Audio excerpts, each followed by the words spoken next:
Assalamualaikum warahmatullahi wabarakatuh.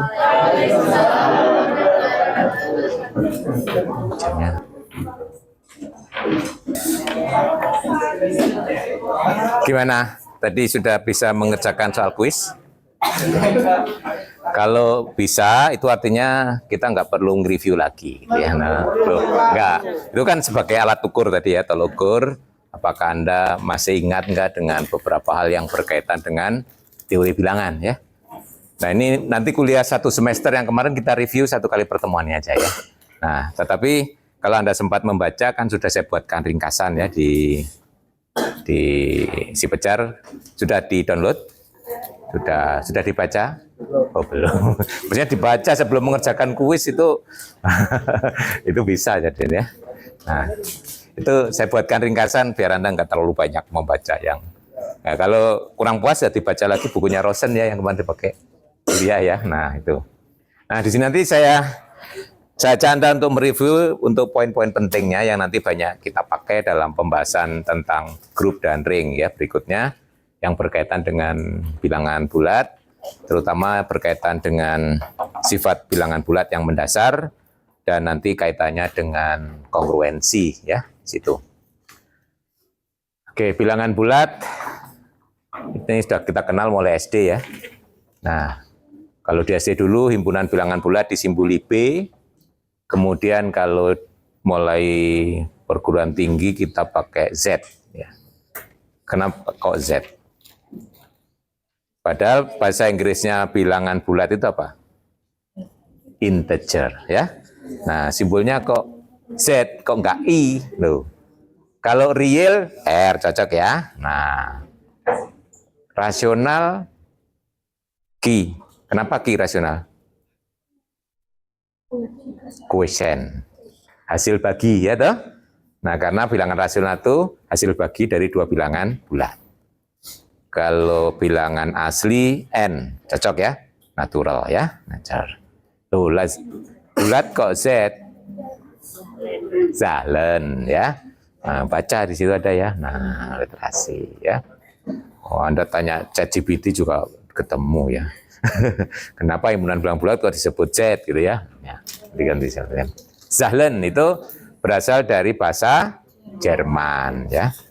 Nah, Jerman ya, Zahlen. Lah kalau bahasa Jawa ya W simbolnya. Apa wongkul ya. Bulat wongkul ya.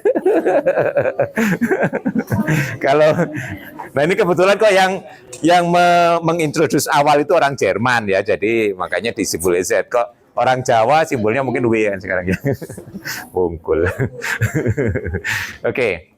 Nah, kita di dalam matematik itu dalam mengembangkan suatu sistem ya, matematik kan apa-apa itu mesti berkaitan sistem. Itu mesti diawali dengan asumsi dasar ya di matematik. Ingat, matematik itu kan seperti kita membuat bangunan ya, kalau kita belajar matematik terus ada pondasinya. Pondasi itu yang kita sering sebut dengan postulat atau aksioma. Postulat atau aksioma itu kalau di dalam agama itu posisinya sama dengan akidah. Ya, berarti apa? Kebenaran yang langsung kita terima aja kebenarannya ya, nggak perlu dipermasalahkan. Nah, sama dengan postulat atau aksioma dalam matematik, itu suatu kebenaran yang langsung kita terima saja kebenarannya. Nah, kalau kita belajar matematik biasanya diawali dengan postulat. Anda sudah belajar real, analisis real? Oh, semester ini. Sudah ketemu kuliah? Belum, ya. Nanti Anda akan di awal itu pasti bangunan sistem bilangan real akan dimulai dengan postulat, ya. Nanti akan ketemu postulat aljabar, postulat urutan, postulat kelengkapan, dan seterusnya, gitu ya. Nah ini nanti hampir sama.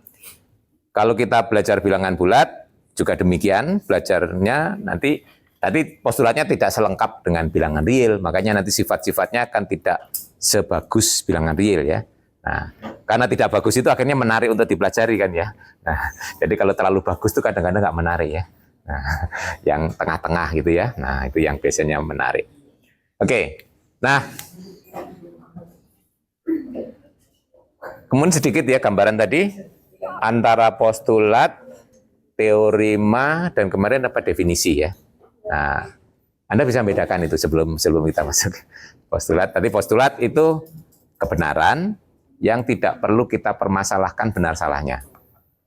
Kita tinggal menyikapi, diterima atau ditolak gitu aja ya. Sama dengan keimanan ya. Nah, misalnya dalam Islam yang utama imannya itu bahwa Tuhan itu tunggal, satu, esa, ahad. Wes, kalau Anda mau mulai Islam, terima saja itu. Kalau enggak, ya sudah. Ya, kalau enggak mau terima, jangan. Ya, gitu ya. Ya jangan masuk Islam gitu maksudnya gitu, jangan mulai agama Islam kalau enggak mau. Sama dalam matematik nanti kalau mau belajar analisis real harus terima postulat itu. Kalau mau belajar bilangan bulat, terima postulatnya, gitu ya. Nah itu postulat. Nah ada yang mengatakan postulat itu kesepakatan. Setuju nggak Anda dengan istilah itu? Postulat itu kesepakatan. Iya, mau mandi? Oh, ke kamar mandi. Loh, kalau ke kamar makan kan mau makan. Kamar tidur mau tidur. Kalau kamar mandi? Mandi. Oke. Nah, ada yang mengatakan bahwa postulat itu suatu kesepakatan. Setuju? Apakah kita mesti sepakat dengan postulat? Enggak. Berarti ada postulat yang berbeda-beda. Ya. Contohnya yang berbeda ya. Anda baru belajarnya masih geometri Euclid ya, baru ketemu satu postulat. Di geometri Euclid itu satu postulat yang paling terkenal itu adalah kalau kita punya satu garis, terus ada titik di luar. Pernah belajar geometri kan? Kemarin sudah ya. Ada satu garis, ada titik di luar garis. Postulatnya mengatakan apa? Ya, iya. Loh, kalau itu enggak, bangunan geometrinya roboh itu nanti geometri Euclid yang Anda pelajari kemarin tuh ya. Ada garis, terus ada titik di luar garis. Postulatnya mengatakan ada satu dan hanya satu garis yang bisa dibuat melalui titik dan sejajar dengan garis yang berbeda. Betul? Nah, ingat itu postulat itu? Iya. Oh, itu kalau belajar geometri mesti ketemu itu ya. Itu yang disebut dengan postulat Euclid ya. Nah, kalau Anda belajar geometri selain Euclid, postulat itu enggak begitu bunyinya. Paling tidak nanti ada dua versi yang lain. Nah, bunyi yang kedua, kita tidak akan pernah bisa membuat garis melalui titik dengan sejajar dengan garis yang diketahui. Jadi nggak akan ada. Nah, yang ketiga, ada banyak sekali garis yang bisa dibuat. Ada 3 versi itu. Nah, itu berarti orang kan nggak sepakat. Iya. Nah, itu nanti semuanya diterima dalam matematik itu. Cuma nanti karena landasannya berbeda, imannya berbeda, jadi nanti bangunannya bisa berbeda, toh? Nanti akhirnya kita mengenal ada geometri Euclid, ada geometri non Euclid karena menggunakan aksioma atau postulat yang berbeda. Nah, di matematik, yang penting bernalarnya tetap benar gitu ya, tetap valid di matematik itu. Pakai asumsi itu, nah ya itu. Nanti kalau Anda sudah berkesempatan belajar geometri non Euclid akan menemui seperti itu ya. Jadi tidak benar bahwa postulat itu adalah suatu kesepakatan, nggak harus sepakat. Yang penting konsisten, ya. Akhirnya nanti muncul hukum atau teorema yang berbeda kalau postulatnya berbeda, ya. Nah itu. Nah nanti silakan kalau penasaran belajar geometri ya, lebih lain ya. Nah itu dari sudut redaksi. Kemudian dari sudut posisi atau alamati kita menempatkannya, postulat dan teorema itu kan sebenarnya berisi hukum, sama-sama hukum. Cuma bedanya kalau teorema harus kita buktikan. Kalau postulat tidak. Nah, kadang-kadang bisa tertukar antara postulat dan teorema. Berarti ini kan juga nggak sepakat orang kan ya. Ini disebut postulat. Kalau Anda sudah sempat membaca berbagai banyak buku, nanti akan ketemu seperti itu. Sebagai contoh, Anda pernah membaca atau mendengar tentang well order principle? Ya, postulat kan ya? Yang Anda kenal postulat. Bunyinya bagaimana itu? Nah, nanti kalau di analisis akan ketemu lagi. Kuliahnya pakai apa, Bartel? bukunya, analisis real. Ya, Bartel. Nanti akan ketemu lagi. Well order principle bunyinya seperti ini. Seperti yang saya tanyakan. Belum bunyi toh? Belum bunyi toh? Tadi yang sudah sempat membaca atau mendengar di mana? Di kuliah teori bilangan, yaitu sebelum apa? Sebelum membicarakan induksi matematik, ya. Karena postulatnya itu adalah well order principle, kemudian dipakai untuk membuktikan induksi matematik. Berarti well order principle sebagai postulat, induksi matematik sebagai teorema. Nah, tapi nanti coba baca bukunya Gilbert, ya. Gilbert, ya, itu tentang struktur aljabar juga, ya, tentang ini. Salah satu buku rujukan yang bukan utama itu Gilbert, ya, nanti bisa dicari, ya. Gilbert and Gilbert, karena nama dua-duanya sama di belakangnya Gilbert. Jadi kalau di referensi Gilbert and Gilbert, ya. Di bukunya Gilbert dibalik. Induksi matematik sebagai postulat, well order principle sebagai teorema, loh, ya. Berarti ini orang kan tidak sepakat cara pandang, toh. Nah, ini sebagai teorema satu, postulat yang lain. Nah, ini memang kalau dalam matematik adalah dua kebenaran yang ekivalen. Jadi nanti suka-suka yang buat buku, yang didahulukan berarti postulatkan, yang berikutnya diteoremakan, gitu ya. Nah, jadi nanti kalau Anda sudah wawasannya banyak, sering membaca buku dan sebagainya, akan ketemu hal semacam begitu, ya. Jadi ini saya ingin menunjukkan bahwa postulat itu bukan kesepakatan, baik isinya, redaksionalnya, maupun cara menyikapinya, ya, atau cara menamakannya. Kadang disebut postulat, kadang disebut teorema, gitu ya, dengan yang sama. Jadi nanti biar kita tidak salah, ya. Oke, nanti jadi suatu saat postulat dan teorema itu bisa di-change, ya, ditukar. Ya, pokoknya yang didahulukan dianggap postulat, yang berikutnya bisa dibuktikan dianggap teorema. Yaitu yang contoh paling banyak dipakai orang. Nah, oleh karena itu di sini nanti buku yang lain juga bisa nganggap postulatnya dibolak-balik, silakan. Nah, ini dipakai pedoman bahwa semua sifat aljabar dari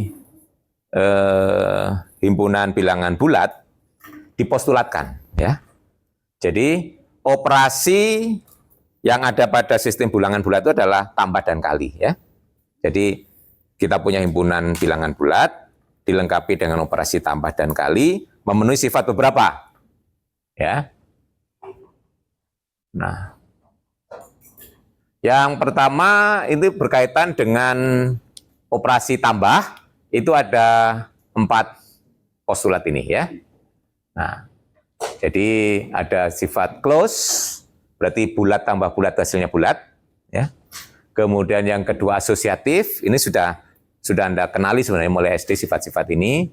Yang ketiga itu sering disebut identitas, yaitu unsur nol, identitas operasi tambah. Yang keempat sering disebut inverse atau negatifnya, ya. Nah,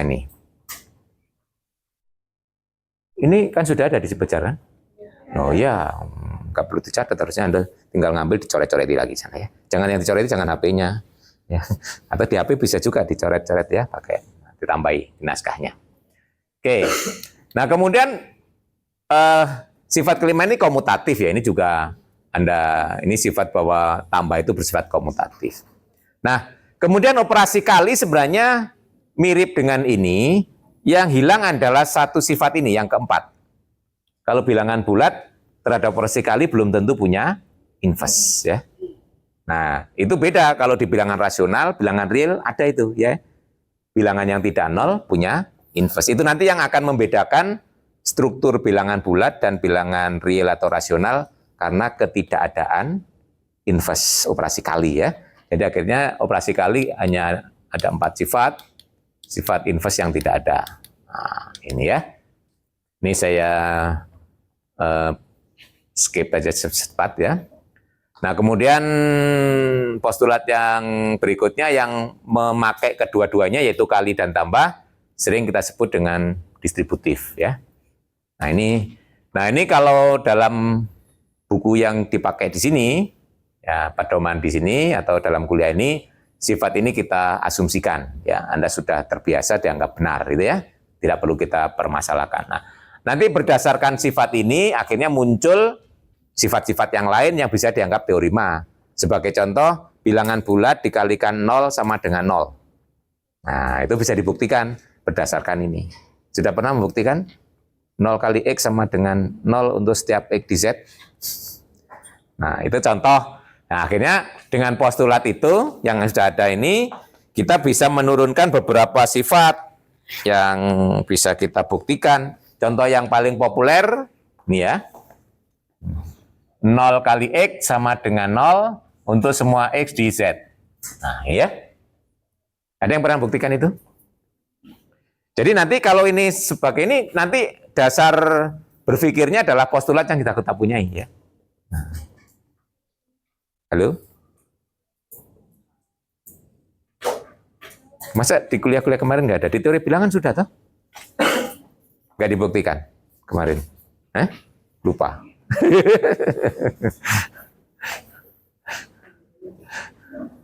Ya, 0 kali X sama dengan 0. Coba lihat ya. 0X. Itu kan bisa saya tulis sebagai 0 ditambah 0X, benar? Ya, karena 0 ini kan sama 0 tambah 0 ya. Terus ini saya tulis 0X ditambah 0X. Betul? Nah, karena 0X itu juga bilangan bulat, berarti ada negatifnya toh. Nah, berarti kedua ruas ini sama kita tambah dengan negatif 0x, betul ya? Nah, negatif 0x ditambah 0x, yang kanan negatif 0x ditambah, ini saya kurung dulu. Nah, tuh. Yang di sini hasilnya berapa? 0, tuh. Karena min A dengan A ya toh? Yang di sini bisa diasosiatifkan. Nah, betul? Nah, yang ini 0, 0. Nah, betul? Ya. Ini cara berpikir matematis ya.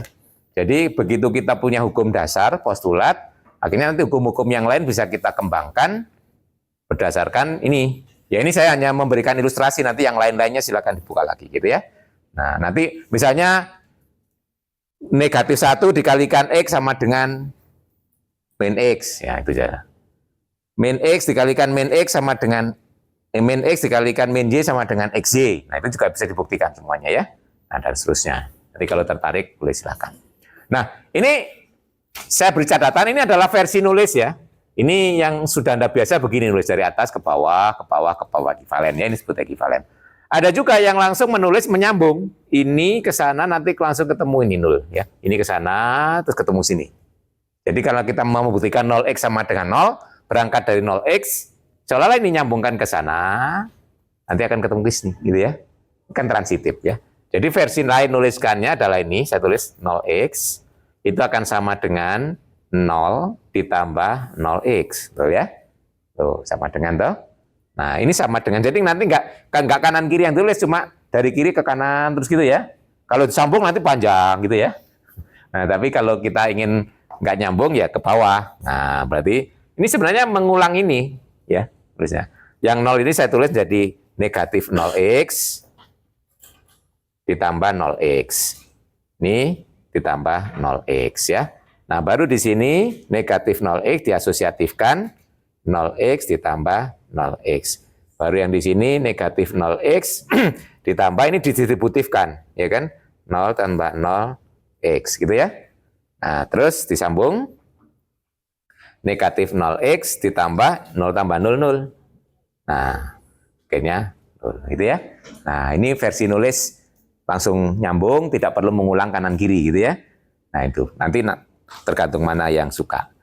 Biasanya kalau ditulis seperti ini lebih mudah cara membacanya ya, karena langsung kelihatan perubahannya.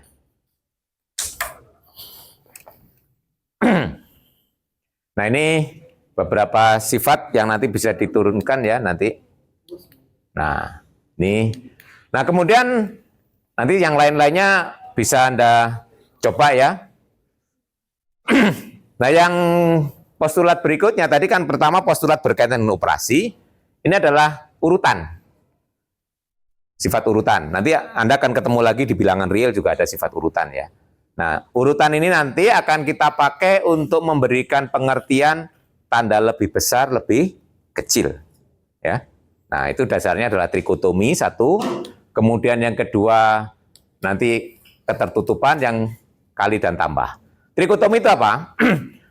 Kalau kita punya sebarang bilangan bulat, pasti berlaku salah satu dari tiga, gitu ya, namanya trikotomi. Makanya trikotomi. Kalau dalam sehari-hari kita sering berpikir hanya dikotomi ya. Kalau nggak ini mesti itu gitu ya. Nah, nanti kalau di matematik ada yang sifat trikotomi ya. Nah, jadi kalau kita punya sembarang bilangan bulat ada tiga kemungkinan. Kemungkinannya itu bilangan bulatnya itu 0 atau di Z plus atau negatifnya di Z plus gitu ya. Jadi sebenarnya gampangannya kalau ini kita sebut bilangannya itu 0, kalau ini kita sebut bilangannya positif, kalau ini kita sebut bilangannya negatif gitu ya. Nah, trikotomi itu maksudnya. Jadi kalau kita ketemu bilangan bulat itu ada tiga kemungkinan bisa 0, positif atau negatif. Jadi nanti kalau dalam logika hati-hati. Kalau kita mengatakan tidak positif, tidak harus negatif. Nah, bisa 0 atau negatif. Nah, itu kalau kita sering-sering dalam bukti tidak langsung, ya, indirect proof, mau kita buktikan positif kan kita ingkarkan, ya, tidak positif. Berarti yang harus kita buktikan dua hal.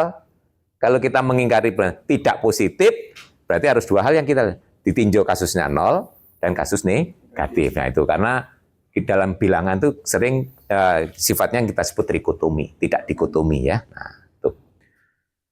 Nah, kemudian yang kedua adalah postulatnya mengatakan operasi tambah itu tertutup pada Z plus ya. Ini ya. Berarti bilangan bulat positif ditambah positif hasilnya juga positif. Itu dipostulatkan di sini ya. Nah, kemudian yang ketiga juga himpunan bilangan bulat positif itu tertutup terhadap operasi kali. Bilangan positif dikalikan positif hasilnya juga positif. Nah, itu. Nah, ini nanti akan dipakai untuk mendefinisikan pengertian tanda lebih dari, kurang dari gitu ya. Nah, itu. Nah, nanti yang terakhir adalah postulat induksi. Ya, di sini induksi saya buat pakai postulat saja ya. Nah, nggak usah dibuktikan. Bisa langsung dipakai induksinya ya. Nah, nanti kalau induksi ini dipakai postulat, well order principle sebagai teorema. Nanti well order principle bisa dibuktikan dengan ini ya. Nah, ini postulat induksi ya seperti teorema yang dalam induksi matematik itu.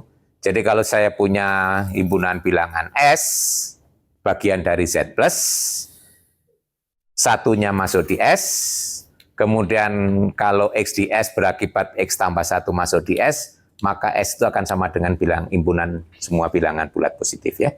Itu adalah, ini yang biasanya sering kita pakai untuk bukti induksi matematik. Kita buktikan berlaku di 1, kita asumsikan berlaku di X, kita tunjukkan berlaku di X tambah 1 ya. Nah, itu berarti kesimpulannya berlaku untuk seluruh bilangan bulat positif. Ini di sini kita anggap postulat ya. Nah, ini dianggap berlaku ya. Tapi toh walaupun teorema Anda juga sudah pernah belajar. Nah, kemudian operasi kurang itu didefinisikan berdasarkan inverse ya. Jadi arti X dikurangi Y itu sama aja X ditambah negatif Y. Nah, kalau di dalam bilangan rasional dan real, pembagian bisa didefinisikan sebagai mirip ini ya. A dibagi B itu artinya A dikalikan seper B, ya toh? Kalau B tidak nol. Nah, kalau di bilangan bulat kita tidak bisa. Karena seper tidak harus terdefinisi pada sistem bilangan bulat. Di postulatnya kita nggak punya. Nah, itu nanti yang membuat sistem bilangan bulat itu menarik. Karena kita tidak selalu bisa melakukan pembagian. Gitu? Nah, kalau di sistem bilangan real dan rasional selalu bisa. Karena ada inverse. Mirip di sini kalau bulat mengurangi selalu bisa. Karena ada inverse tambah. Ya toh? Nah, kalau pembagian tidak harus bisa. Makanya nanti akhirnya muncul konsep keterbagian. Keterbagian itu nggak akan ada muncul di sistem bilangan real dan rasional. Karena setiap asalkan pembaginya tidak nol, selalu bisa dilakukan. Ya. Nah, di sistem bilangan bulat nanti itu yang membuat menarik dan itu membuat ciri khas kita belajar teori bilangan itu sebenarnya basicnya di situ, keterbagian itu ya. Akhirnya muncul konsep dari keterbagian, muncul konsep tidak habis dibagi, akhirnya ada konsep algoritma pembagian, ya. Terus akhirnya muncul pembagi sekutu terbesar, kelipatan dan seterusnya. Itu sebagai akibat bahwa kita tidak selalu bisa membagi, ya. Nah, baik, ini adalah sifat-sifat yang saya contohkan tadi. Sifat-sifat ini sampel saja ya. Ini yang bisa kita buktikan tadi ya. Seperti ini, ya ini nanti akan banyak sekali sifat-sifat yang bisa kita buktikan. Nanti kalau tertarik silakan dicoba ya, membuktikan ini berdasarkan postulat yang sudah ada. Oke, baik. Nah, kemudian relasi kurang dari tadi akan kita definisikan berdasarkan postulat urutan ya. Apa sih arti ini ya? Lebih kecil atau kurang dari. Nah, makanya didefinisikan X dikatakan kurang dari Y itu bila Y dikurangi X positif. Ya, nah, gitu ya. Nah, masuk di Z plus. Itu definisinya. Nah, jadi nanti dengan definisi ini kita bisa membuktikan semua sifat dari ketaksamaan yang kita punyai. Seperti yang kita hafalkan di SMA, SMP itu ya. Nah, ketaksamaan itu enggak berubah kalau kedua ruas ditambah bilangan yang sama, gitu. Tidak berubah kalau dikalikan bilangan bulat, positif versi bulat ya, kalau real ya real. Akan berubah kalau dikalikan negatif. Nah, dan sebagainya terusnya ya. Akan berlaku hukum transitif dan seterusnya. Itu nanti semuanya bisa dibuktikan dengan definisi ini, gitu ya. Dengan pengertian ini. Nah, nanti ini dibaca kurang dari, nanti kalau sebaliknya lebih dari ya. Nanti kalau kurang dari sudah bisa dibuktikan ya lebih dari tinggal balik aja. Contohnya ini ya, sifat. Nanti banyak saya beri sampling saja. Kalau X kurang dari Y, maka X ditambah Z kurang dari Y tambah Z. Ini yang dulu kita kenal, ketaksamaan itu nggak akan berubah kalau ditambah kedua ruas ditambah bilangan yang sama. Nah, ini bisa kita buktikan dengan menggunakan tadi definisi ya. Nah, jadi dari sini X kurang dari Y, artinya apa di sini? Berarti Y dikurangi X masuk di Z plus. Nah, kita akan membuktikan itu kan. Nah, ingat Pak Eri kemarin mengatakan kalau dalam bukti kita ketemu strategi. Nah, biasanya kita pakai backward, jalan mundur ya. Nah, ini tapi strategi itu biasanya diburam, jangan di bukti formal ya. Nah, ini diburam. Kita coret-coretan di sini misalnya ya. Kita akan membuktikan bahwa X ditambah Z kurang dari Y ditambah Z. Nah, ini kan ekivalen dengan mengatakan ini tahu kalau kita kurangkan X. Nah, ini kan ditambah Z harus kalau dikurangi Y ditambah Z harus masuk di Z plus, betul ya? Nah, ini sebenarnya kan sama halnya dengan X dikurangi Y toh. Nah, ternyata ini sama dengan yang diketahui kan? Loh, nih namanya strategi biometrik seperti ini ya. Berarti yang mau kita buktikan ternyata nyambung.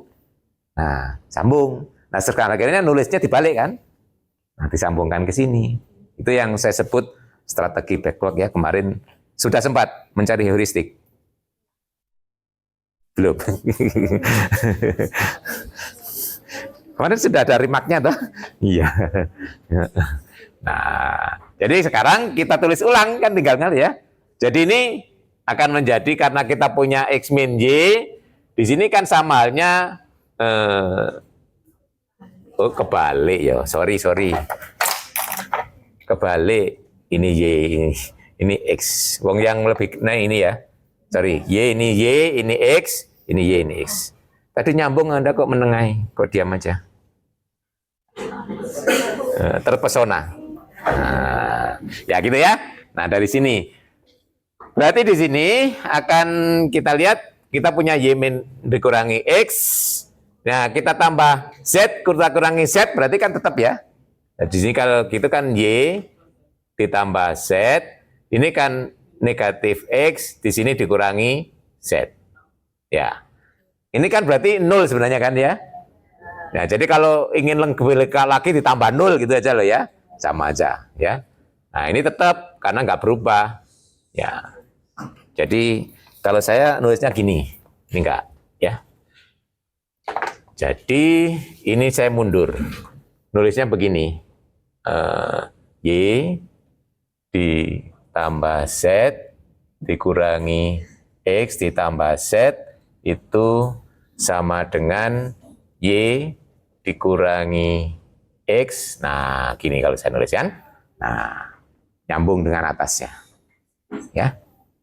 Nah, jadi X ditambah Z kurang dari Y tambah Z. Gitu ya. Itu cara membuktikan. Ya. Ini satu contoh. Ya. Nanti banyak sifat-sifatnya. Nah, ini contoh, ini hampir sama. Jadi kalau ini sifat lebih general, jadi kalau ini sering kita sebut, dulu waktu di sekolah mana, kecil tambah kecil, tetap lebih kecil dibandingkan besar tambah besar, gitu ya.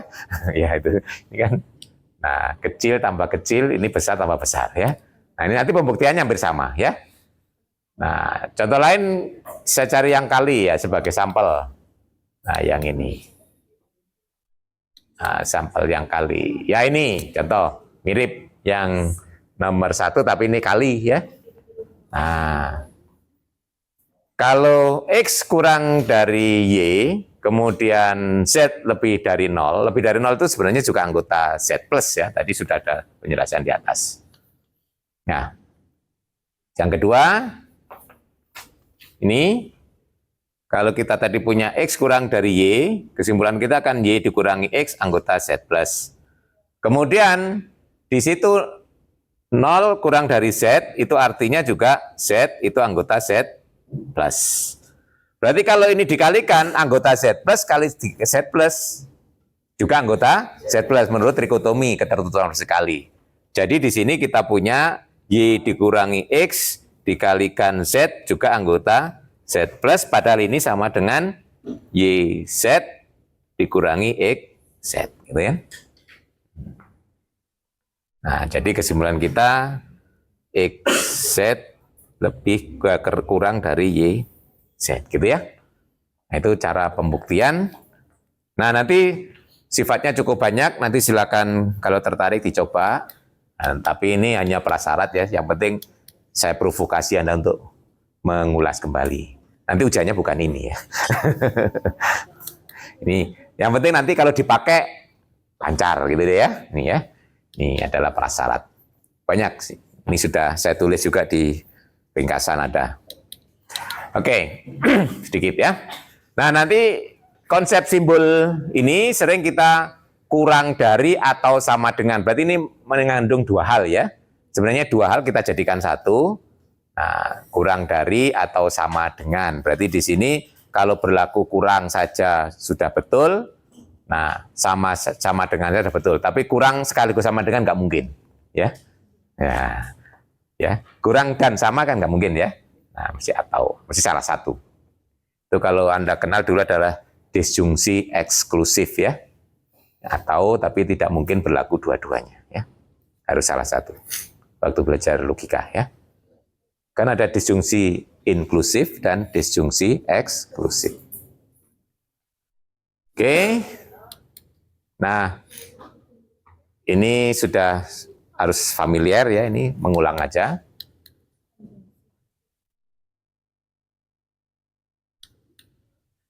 Nah, ini juga sifat penting bahwa dalam sistem bilangan bulat tidak memuat pembagi nol. Ya, pembagi nol itu maksudnya gini.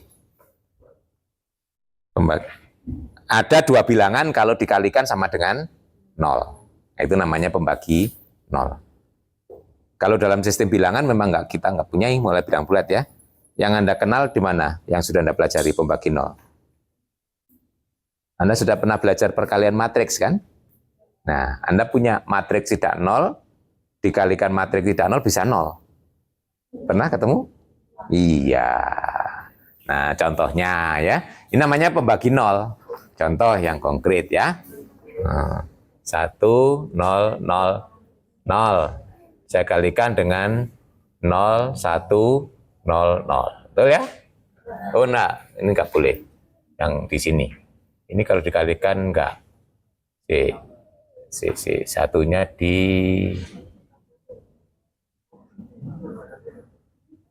Oh, satunya di sini. Nah, satunya di sini. Ya. Contohnya ini ya. Kalau tadi satunya di sini enggak. Karena, nah, ini kalau dikalikan 0, ini juga 0, di sini 0, di sini 0. Nah, ini contoh pembagi 0 itu ya. Tidak 0, kalau dikalikan jadi 0. Itu namanya pembagi 0. Nah, ternyata di sistem bilangan bulat tidak seperti itu. Bisa membuktikan? Nah, jadi kalau di state sama aja. Nah, ini kan sama dengan logika ya. Tidak 0 dan tidak 0, maka hasil kalinya tidak 0. Nah, kalau dikontraposisikan kan sama. Hasil kalinya 0, maka 0 atau 0. Betul ya? Betul kan? Ya, ini kan itu kan ekuivalen ya. X tidak 0 dan Y tidak 0, maka XY tidak 0 ya. Ini maksudnya tadi ya. Nah, ini kan kita baca kontraposisi, XY-nya 0, maka X0 atau Y0. Nah, itu ya. Masih ingat ya, kontraposisi itu ekuivalen dengan implikasinya ya. Itu biasanya kalau dalam strategi pembuktian, kalau implikasinya susah kita buktikan, ya kita bisa membuktikan kontraposisinya. Nah, ini rupanya lebih mudah membuktikan yang ini atau yang itu, silahkan, tergantung yang mana ya. Nah,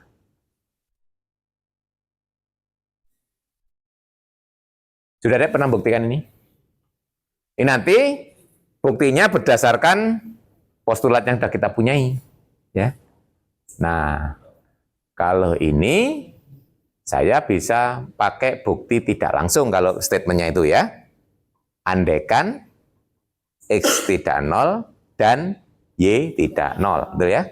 Nah, itu kita. Jadi sambil mengingat kembali teknik pembuktian ya. Mereview. Kita punya statement itu. Nanti nggak semuanya dibuktikan oleh Pak Heri, ini hanya untuk hal-hal yang penting yang perlu dirimak-rimak saja. Nanti yang lainnya Anda bisa mendalami lagi di catatan. Nah, di sini kalau kita pakai bukti tidak langsung atau bukti kontradiksi, andaikan X tidak 0 dan Y tidak 0. Nah, kalau X tidak 0, berarti kemungkinannya apa? X-nya 0 atau X-nya masih dua kemungkinan ya toh. X-nya tidak 0 itu berarti apa? Positif atau negatif ya toh. Nah, menurut trikotomi ya toh. Jadi di sini kalau saya buat gini, jadi yang ini saja artinya X-nya anggota Z plus atau min X anggota Z plus. Betul ya? Baru yang ini dan, betul ya? Nah, yang ini juga demikian. Y anggota Z plus atau min Y anggota Z plus. Di sini dua kemungkinan dan dua kemungkinan berarti berapa kemungkinan? 4 ya. Nanti keempat-empatnya harus menghasilkan kontradiksi gitu ya cara pembuktian. Betul ya, ini strategi pembuktian namanya ya. Nah, kasus pertama coba lihat. Kalau ya jadi saya punya X anggota Z plus dan Y anggota Z plus. Kasus pertama. Apa yang terjadi? Jadi X, Y anggota Z plus. Terjadi kontradiksi. Padahal X-nya kan 0. Nah, ini kontradiksi dengan XY sama dengan 0. Ya. Nah, kasus kedua, X anggota Z plus dan min Y anggota Z plus. Ya. Kalau X anggota Z plus, min Y anggota Z plus, berarti X dikalikan min Y anggota Z plus. Padahal ini akan sama dengan, nah, kalau sistem tadi sudah Anda buktikan ya, ini sama dengan min XY, betul ya? Min XY anggota Z plus kontradiksi lagi dengan XY 0 ya. Nah, kontradiksi lagi gitu. XY sama dengan 0. Nah, sisanya hampir sama. Min X anggota Z plus dan Y anggota Z plus. Jadi kita punya min X Y anggota Z plus di sini akan sama dengan min dari XY. Kontradiksi lagi.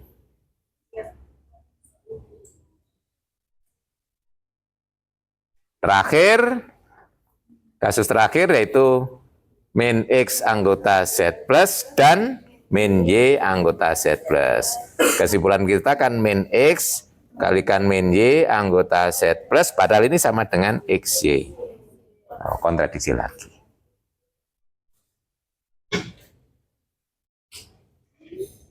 Nah, karena keempat-empatnya menghasilkan kontradiksi berarti sudah nggak ada yang dipelihara lagi ya. Nah, jadi akhirnya kita mengatakan atau menyimpulkan bahwa pengandaian ini akan menghasilkan suatu kontradiksi kan. Nah, akhirnya pengandaiannya salah. Berarti sebaliknya yang benar ya. Nah, itu. Nah, ingat di sini alur di matematik itu pembuktiannya jangan berpikir lain-lain, harus tetap kembali ke jalur sebelumnya gitu ya. Nah, yang sudah ada apa? Tadi postulatnya trikotomi. Jadi membuktikannya dengan trikotomi gitu ya. Itu namanya disiplin gitu ya. Di matematik itu memang harus begitu. Walaupun kita sudah belajar banyak, itu begitu kita memulai belajar sesuatu, nggak boleh memasukkan sesuatu yang belum muncul sebelumnya gitu ya. Itulah matematika itu. Ya. Nah.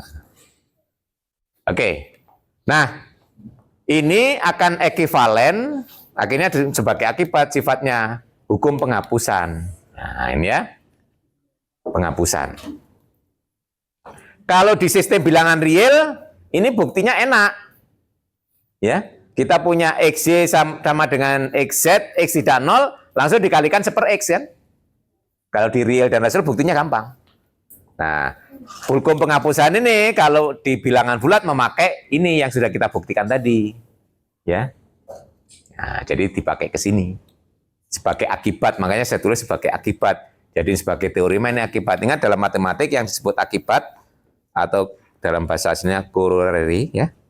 Nah, Anda kenal itu akibat, bukan kolor. Kolor. Nah, itu biasanya diterjemahkan akibat ya. Nah, kalau ada akibat itu mesti tertaut ke teorema sebelumnya di atasnya gitu ya, dan buktinya mesti menggunakan tidak terlalu panjang gitu ya. Itu kalau kita membaca akibat seperti itu ya. Jadi ini bisa langsung dipakai ini ketidakadaan pembagi nol. Caranya dari X, Y sama dengan XZ berarti kan sama dengan di sini akan ekivalen dengan mengatakan X dikalikan Y min Z sama dengan 0 ya. Betul? Nah, di situ kan diperoleh ini X Y dikurangi Z sama dengan 0. Nah, ini menurut di atas kan harusnya X sama dengan 0 atau, nah ini harus kesimpulannya kan X sama dengan 0 atau Y min Z sama dengan 0. Padahal diketahui X tidak 0. Gitu? Nah, padahal kita punya X tidak 0. Jadi Y min Z yang harus 0 gitu loh. Itu ya cara berpikirnya ya. Kalau Y min Z sama dengan 0 berarti Y sama dengan Z. Gitu ya. Nah, itu cara berpikirnya. Ya, gitu ya, bernalar dalam matematik itu seperti itulah kira-kira. Gunakan logik ya. Matematik itu hanya itu sebenarnya ya, disiplin. Disiplin dalam berpikir ya. Jangan menggunakan sesuatu yang nggak ada dasarnya gitu loh ya. Nah, nanti. Ya, itu. Itu akhirnya akan sama dengan cara beragama toh. Iya, dalam agama itu kita hukumnya haram ya, melakukan sesuatu yang nggak ada dasarnya ya. Nah, ini hanya mengingatkan kembali ya, pemangkatan itu artinya kalau kita memangkatkan itu dari 1 ke 2 itu mesti 1 tambah 1 pangkat 3. Orang menghitung pangkat itu mesti kan dari bawah dulu kan, nggak mungkin bisa celeng ngitung pangkat 100 gitu ya. Nah, mesti pangkat 2 berapa, pangkat 3 gitu ya. Nah, kecuali kalau pakai kalkulator. Itu sebenarnya itu yang kita sebut definisi secara rekursif ya. Nah, jadi hasil sesudahnya itu ditentukan oleh hasil sebelumnya. Kalau mau ngitung pangkat 3, hitung dulu pangkat 2 kan. Nah, dan seterusnya. Nah, itu nanti akan. Itu formalnya begitu ya. Nah, ini penting lagi, ini biasa sering kita pakai bahwa orang mengatakan kalau nolnya dimasukkan itu berarti non negatif square ya. Bahwa kuadrat itu nggak akan pernah negatif. Ya. Karena kalau tidak nol pasti positif. Kalau nol kan nol kuadrat nol, ya toh? Nol kali nol itu nol. Berarti kalau bilangan dikuadratkan itu pasti tidak akan pernah negatif. Itu sering orang mengatakan no negative square, ya. Jadi square itu tidak pernah negatif. Ini saya kira buktinya dengan trikotomi tadi lebih enak. Karena tidak nol itu dibuat 2 kasus, x di z, min x di z. Nah, kedua-duanya kalau dikalikan hasilnya selalu di z plus ya. X di z plus, hasil kalian juga di z plus, min x di z plus, min x kali min x juga x kali x sama ya. Nah, juga x kuadrat itu buktinya nggak terlalu susah dengan menggunakan trikotomi. Ini cuplikan penting-penting aja. Nah, ini yang penting masuk di sini ya. Nah, tadi sudah saya sampaikan, karena ketidakadanya inverse, akhirnya berbicara keterbagian kita nggak bisa dengan mengalihkan seper, ya toh? Nah, akhirnya pakai definisi seperti yang dari SD dulu ya. Nah, contohnya 2 itu membagi 6 kalau dari SD dulu ya. Kenapa? Karena 2 kali 3 sama dengan 6, gitu kan? Nah, ini makanya kita formalkan. B itu dikatakan membagi A jika ada M, sehingga M kali B sama dengan A, betul ya? Kayak tadi. Nah, 2 itu membagi 6, kenapa? Karena ada 3. 3 kali 2 sama dengan 6. Nah, itu. Jadi seolah ini pelajaran kita di SD diformalkan, ya, disimbolkan. Gue suaranya buan termasuk di situ. Oke. Nah, ini jadi argumentasi kita tidak dikalikan seper kalau di bilangan bulat dengan mengalihkan. Ya, contohnya tadi. Nah, di sini hati-hati. Tadi ada pertanyaan dengan ini kan di kuis ya. Banyaknya pembagi dari 25. Berapa banyak? Yang benar 30 ya. Ada yang jawab 15? Kalau 15 kurang. Kenapa?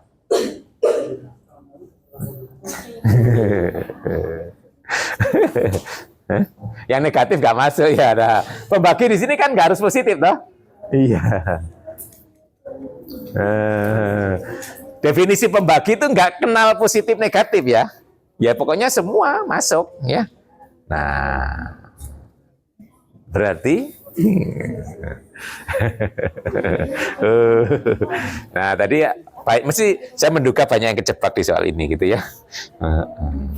Jadi yang disebut misalnya pembagi 6 itu kalau Anda cari yang positifnya saja kan 1, 2, 3, 6. Ada 4 ya. Itu hanya yang positif. Nah, negatifnya. Negatif 1 juga masuk, negatif 2, negatif 3, negatif 6. Jadi 2 kali lipat ya. Nah, nanti ya, itu namanya nggak kritis ya. Biasanya Anda tidak bisa membedakan pembagi positif dan pembagi gitu ya. Nah, itu tadi saya jamin banyak yang salah di situ ya. Ya, ini definisinya kan nggak dibatasi positif toh. Yang penting dia bisa dituliskan dalam metode. Nah, karena konsep di atas itu, jadi kan belum tentu ada M yang harus dicari gitu ya. Nah, misalnya contohnya ada 5, ada 2, nggak akan ada. Ya, 2 kali berapa sama dengan 5 nggak ada toh.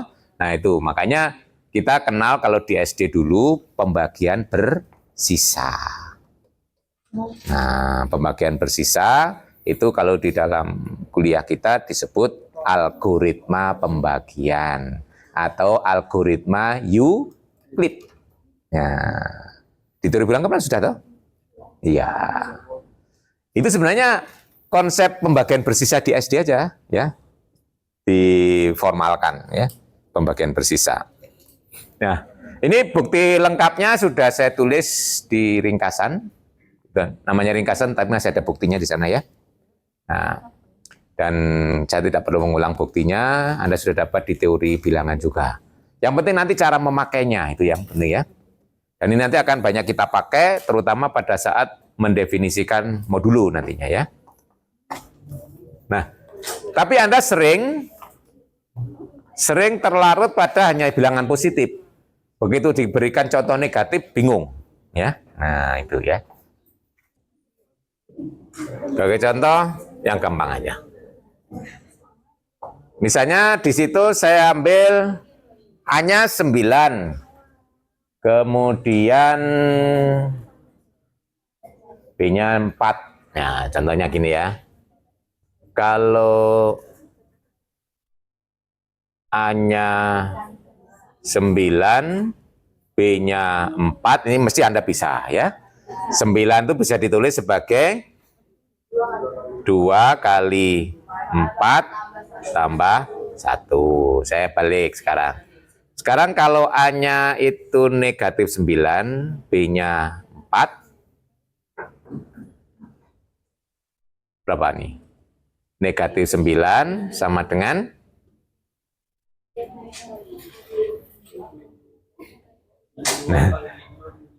Nah, kalau ada yang menulis min 2 kali 4, salah ya.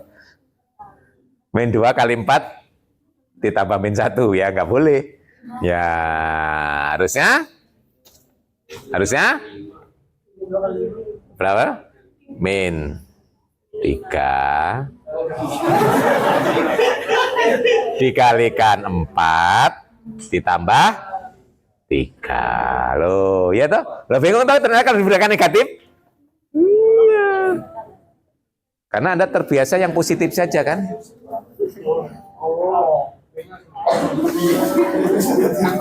Loh, sisa nggak boleh negatif ya? Oh, sisa kok kurang?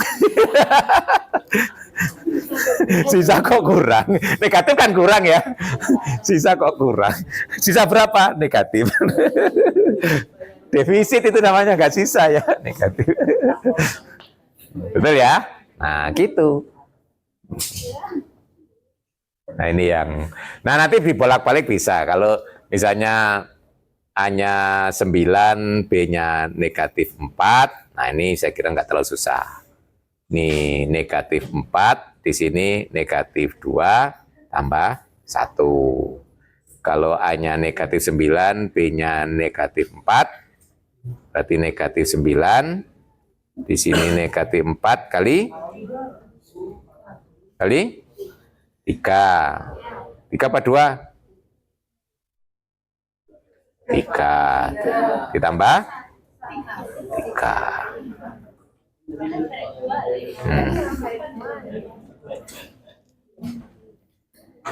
Ya, itu ya. Biasanya kalau yang ini lancar ya. Begitu. Nah, di positif negatif agak ruwet ya. Nah, ingat algoritma pembagian di situ tetap berlaku juga kalau kita punya bilangan negatif. Yang nggak boleh negatif itu sisanya, ya. Nah itu, sini ya. Nah, makanya di sini diberi harga mutlak ya. Ini menjaga kalau B-nya negatif seperti ini ya. Nah, ini kan pembaginya min 4. Berarti sisanya itu bergeraknya 0 sampai 3 gitu ya. Nah, itu. Nah, ini.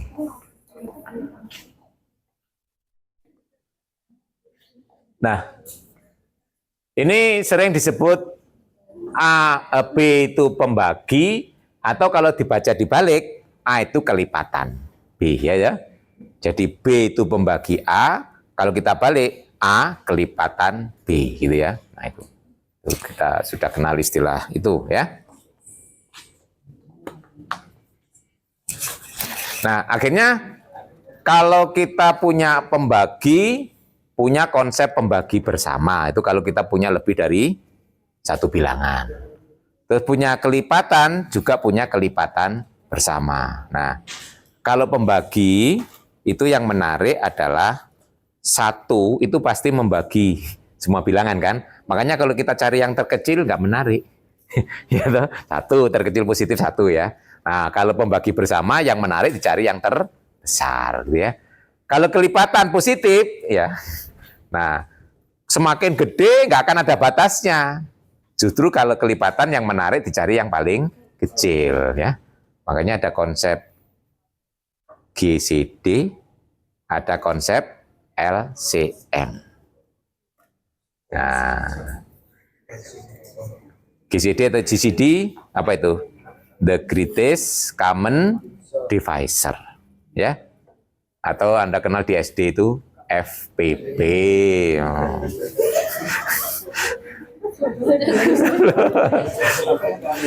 Itu boleh piro rek. Divisor tadi kelipatan. The Greatest Common Divisor itu kalau di SD dulu dikenali dengan faktor persekutuan terbesar. Nah, kalau dalam teori bilangan kemarin kan GCD ya singkatannya ya, FPP GCD. Kalau LCM Anda kenal dulu kelipatan persekutuan terkecil, KPK ya. Nah, itu. Nah, konsep ini penting, nanti banyak dipakai ya. Nah, nih definisinya Anda bisa pakai beberapa yang ekivalen. Nah, yang salah satunya ini ekivalen juga ya. Nah, yang pertama ini mencerminkan pembagi bersamanya, ya toh? Bahwa membagi A sekaligus membagi B itu bersama. Nah, yang kedua ini mencerminkan terkecilnya, ya. Terbesarnya. FPP kan terbesarnya. Jadi kalau ada pembagi yang lain berarti harus membagi.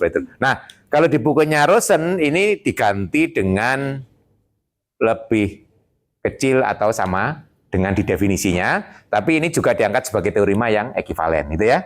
Akhirnya definisi ini juga ekivalen dengan kalau kita punya definisi ini menggunakan, jadi kalau ada pembagi yang bulat yang lain sekaligus membagi dua-duanya, maka berakibat D ini lebih kecil atau sama dengan C, itu kalau di Rosen ya definisinya. Tetapi ini juga akan jadi teorema ya nanti ya. Kalau Anda kemarin memperhatikan kan itu ya.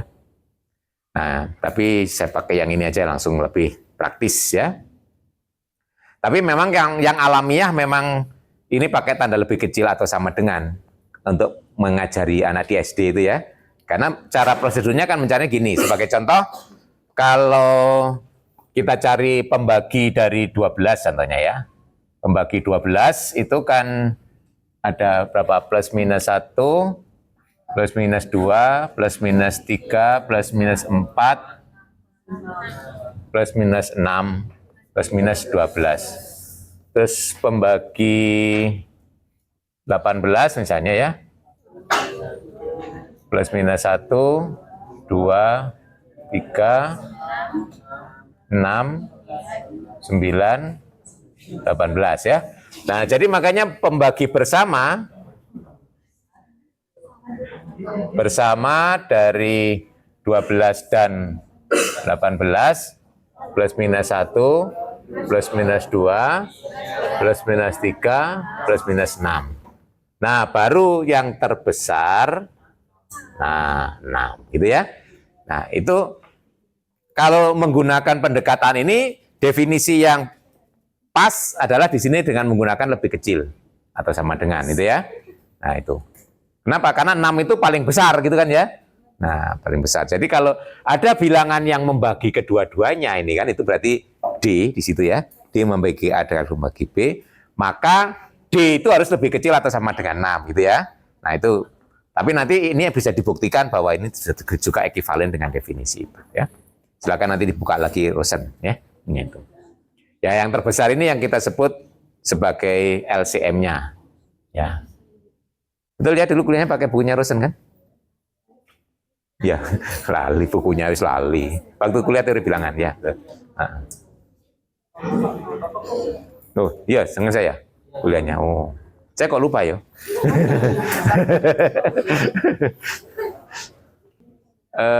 Nah, yang paling penting bahwa GCD itu selalu bisa ditulis sebagai kombinasi linear dari dua bilangan, ya. Itu yang kita sebut dengan teorema apa? Nah, apa?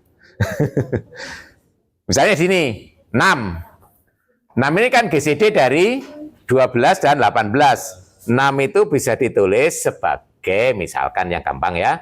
Negatif 1 kali 12 ditambah 1 kali 18. Atau bisa juga 2 kali 12 ditambah negatif 1 kali 18. Itu ya. Ini sering kita sebut GCD selalu bisa dulu sebagai kombinasi linier dari bilangan yang dicari GCD-nya. Teorem apa itu? Masih ingat? Halo? Besut. Ya. Wis lali rek. Ya. Besut ini ya. Teorema besut itu yang ini loh ya. Nah. Jadi kalau A dan B tidak keduanya 0, tidak keduanya 0 itu boleh salah satu 0, yang satu tidak 0 ya. Beda kalau keduanya tidak 0, lah lain ya. Tidak keduanya 0, keduanya tidak 0 itu beda loh ya. Nah, kalau keduanya tidak 0 itu berarti A tidak 0 dan B tidak 0. Kalau tidak keduanya 0 itu adalah A tidak 0 atau B tidak 0 gitu loh ya. Nah. Jadi kalau salah satu tidak 0 sama begitu ya. Nah, pasti GCD itu punya, ada ya, cari. Nah, terus GCD itu bisa dinyatakan sebagai kombinasi linier. Nah, itu teorema Besut. Ini sudah dibuktikan. Nah, cara membuktikannya ya tetap membuat kombinasi linier kemudian dicari unsur terkecil dengan menggunakan Wheeler-Order Principle ya. Oke. Nanti silakan dibuka kembali. Nanti peranannya sangat besar. Ya, saya harus cepat karena ini cuma satu kali pertemuan ya. Nih, saya ambil yang penting-penting. Kemudian istilah relatif prim, ya. Nah, relatif prima, dua bilangan kita katakan relatif prima kalau GCD-nya 1 ya. Nah, jadi tidak harus prima loh bilangannya ya. Contohnya 4 dan 9 ya. Dua-duanya kan nggak prima, tapi 4 dengan 9 relatif prima. Ya, itu contohnya. Relatif prima kalau GCD-nya 1.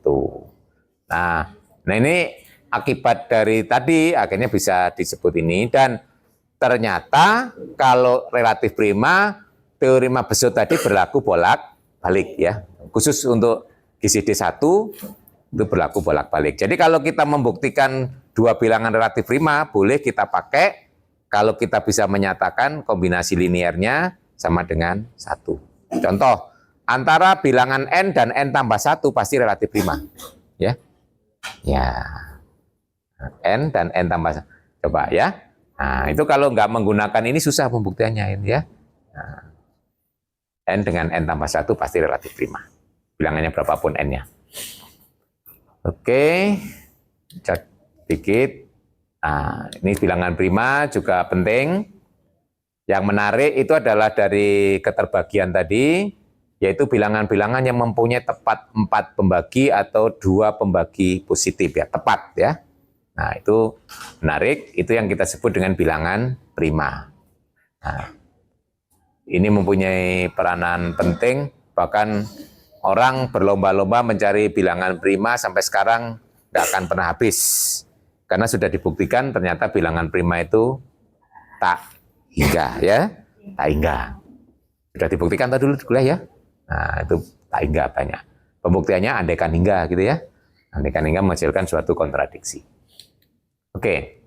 Nah, ini sifat yang penting yang ekivalen bahwa kalau kita punya bilangan prima, itu sifat yang penting adalah bilangan prima itu kalau ketemu bilangan bulat manapun, pasti berlaku salah satu di antara dua hal, membagi atau relatif prima.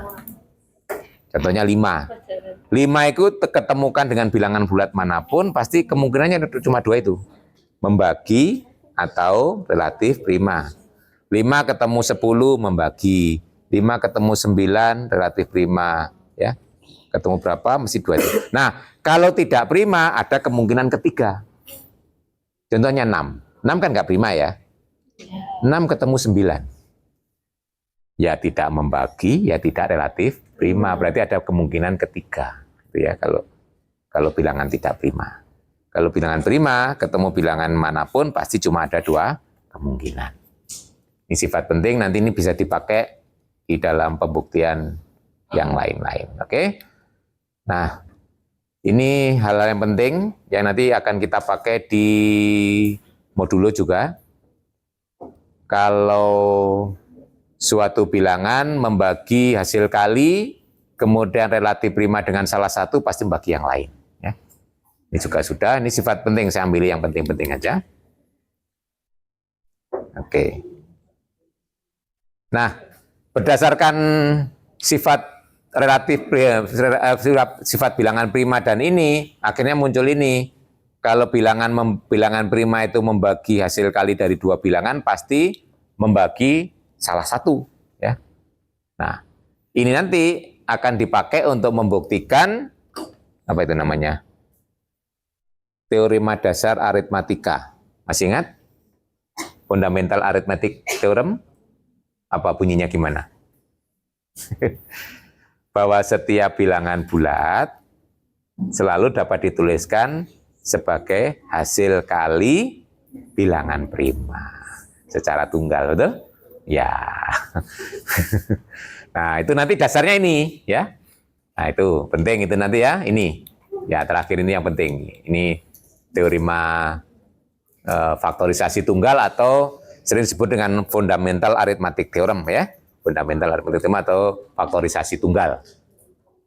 Ini sudah Anda kenali, mendapatkannya itu, cara mendapatkannya mulai sudah bisa. Cuma teoremanya Anda dapatkan pada saat kuliah teori bilangan kemarin. Oke. Nah, oke, seperti itu. Nah, ini bagian yang pokok ya, yang nanti akan kita pakai sebagai model. Ya.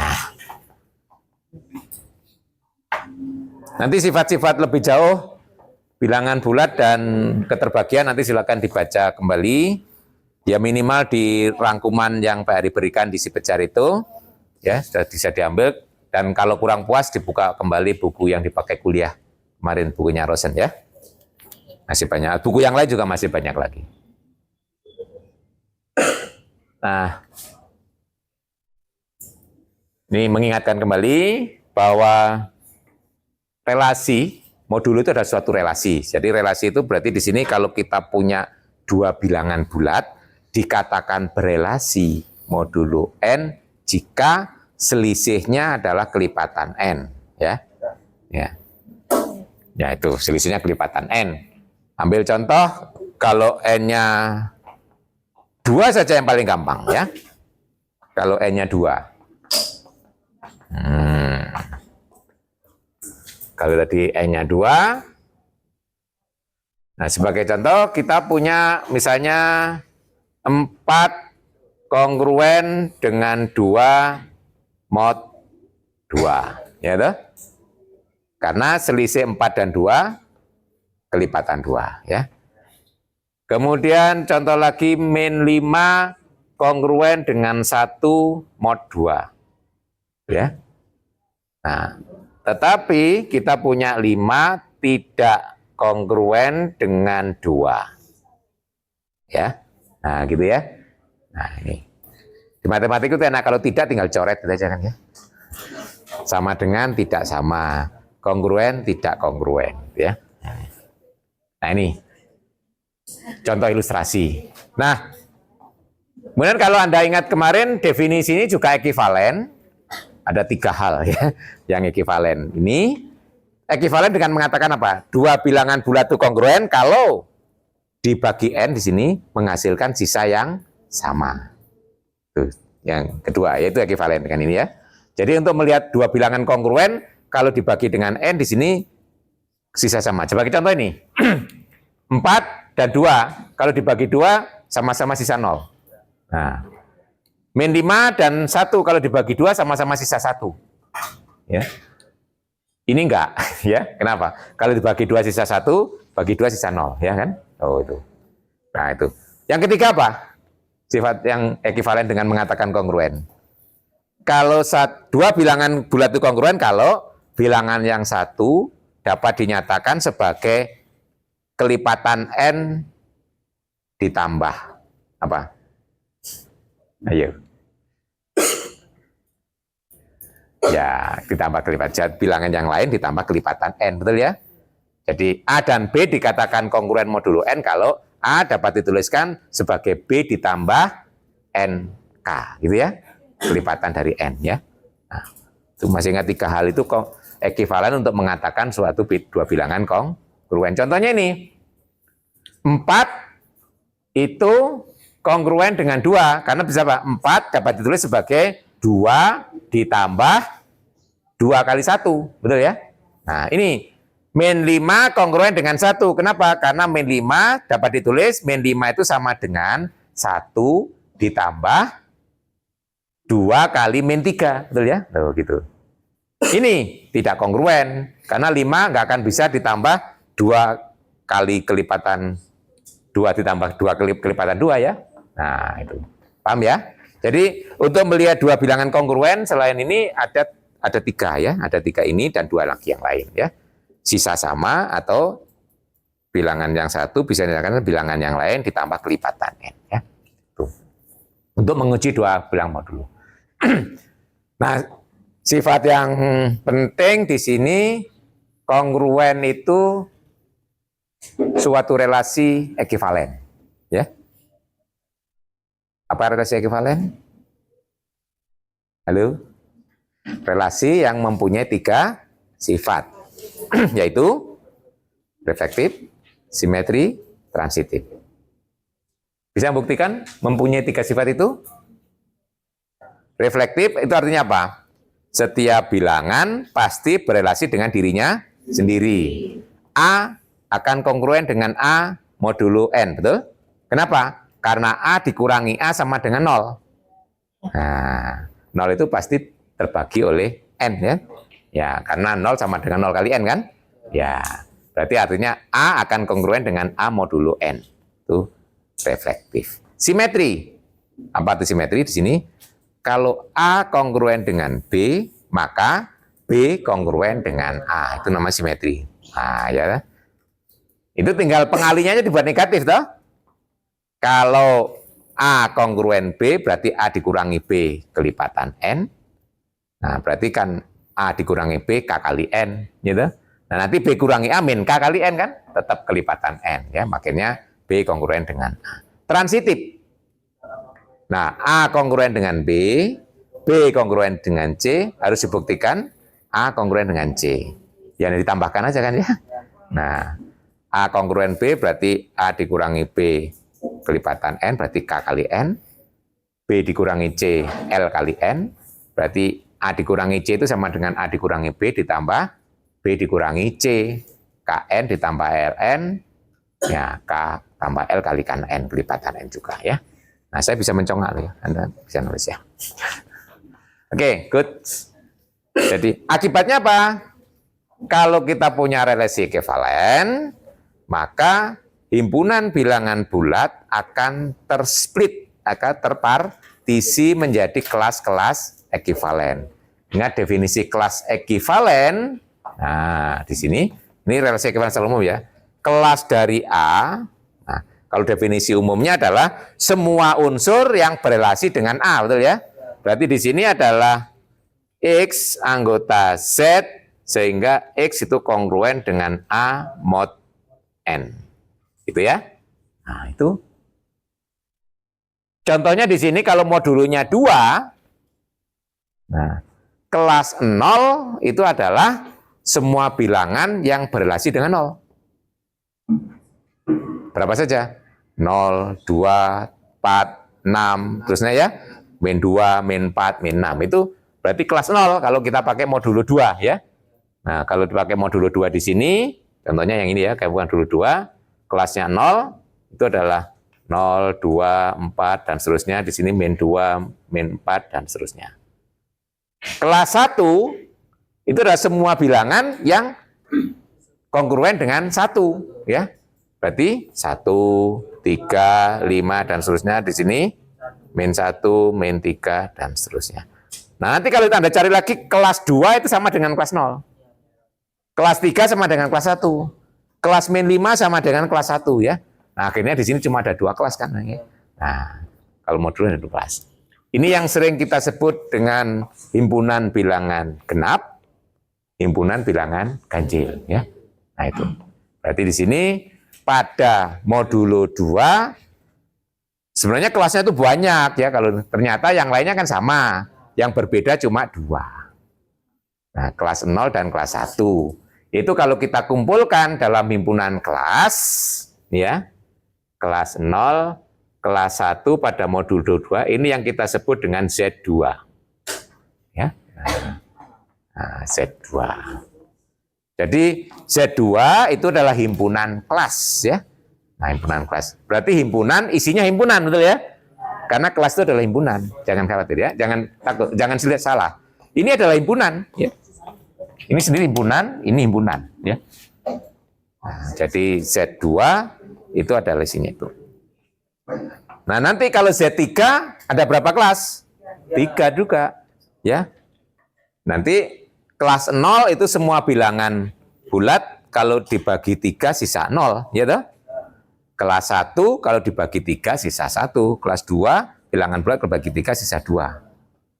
Nanti kelas 4 sama dengan kelas 1. Kelas 3 sama dengan kelas 0, ya toh? Akhirnya berbeda cuma ada kelas 0, kelas 1, kelas 2. Yang lainnya sama dengan itu. Nah, makanya disebut kelasnya cuma ada 0, 1, 2. Itu Z3.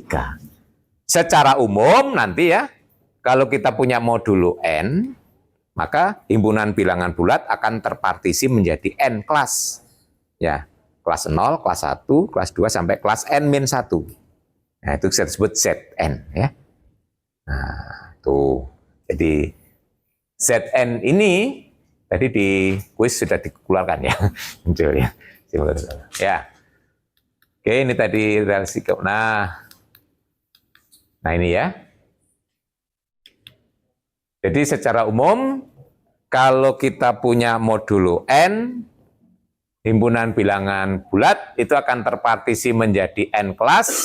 Nah, himpunan kelas-kelas itu kita sebut Zn. Ini ada Zn, ada kelas 0, kelas 1 sampai kelas N-1. Ya. Dengan mempertimbangkan sifat yang ada di kongruensi, bahwa tadi bilangan bulat itu kalau kita punya 2 bilangan yang kongruen, ditambahkan tetap kongruen, dikalikan juga tetap kongruen. Itu mirip dengan sifat sama dengan, akhirnya nanti bisa kita pakai ini ya. Nah ini. Jadi sifat ini nanti, ini yang kita bisa buktikan. Ini yang pertama itu mengatakan apa? Ini mirip kesamaan ya. Kalau kita punya 2 pasang bilangan sama, ditambahkan tetap sama. Dikalikan juga tetap sama. Nah, sifat itu juga bisa dibuktikan akan berlaku kalau pada kongruensi. Kalau kita punya 2 pasang bilangan kongruen, ditambahkannya tetap kongruen, dikalikan juga tetap kongruen ya. Contohnya ini ya. A kongruen dengan B, C kongruen dengan D, maka A tambah C tetap kongruen dengan B tambah D. Ya. A kali C tetap kongruen dengan B kali D. Nah ini, nanti bisa kita katakan 2 pasang bilangan itu ditambahkan dulu baru dikongruenkan, sama aja kalau dikongruenkan dulu baru ditambahkan.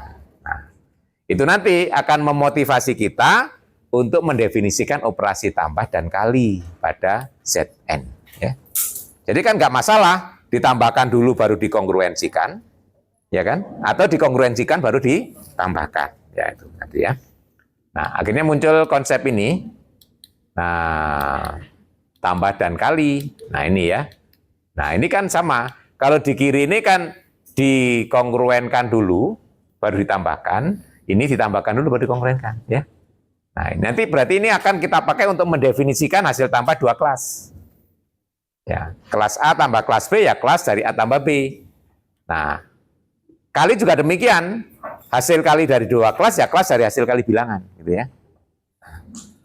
Nah, ini nanti ada contohnya ya, saya berikan tabelnya. Nah, mau contohnya di Z3. Nah, ini kalau Anda waktu di SD kan suruh membuat tabel perkalian, penambahan gitu ya. Nah, contohnya ini. Di sini ya, ini di Z3.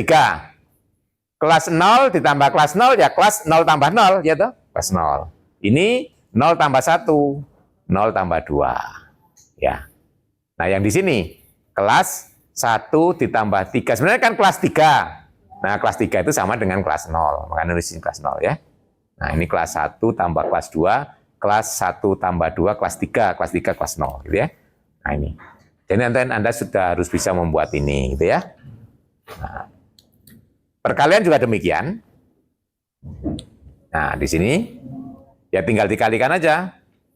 Nah, contohnya di sini kelas 2 kali kelas 2, kelas 4. Nah, kelas 4 itu kalau di Z3 ya sama aja dengan kelas 2, kelas 1 sorry ya. Ya, karena 4 itu kongruen dengan 1 modulo 3 ya toh. Akhirnya kelas 4 sama dengan kelas 1. Nah, jadi nanti di tabel kita gunakan simbol 0 sampai n-1. Jadi di sini kita gunakan simbol-simbol 0 sampai 2 saja kalau di Z3 ya.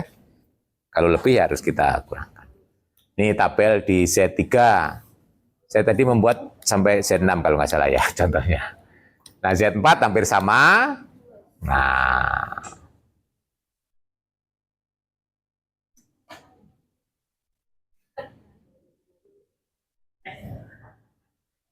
bisa ya membuat tabel gini ya? Sampai membuat Z100 bisa ya?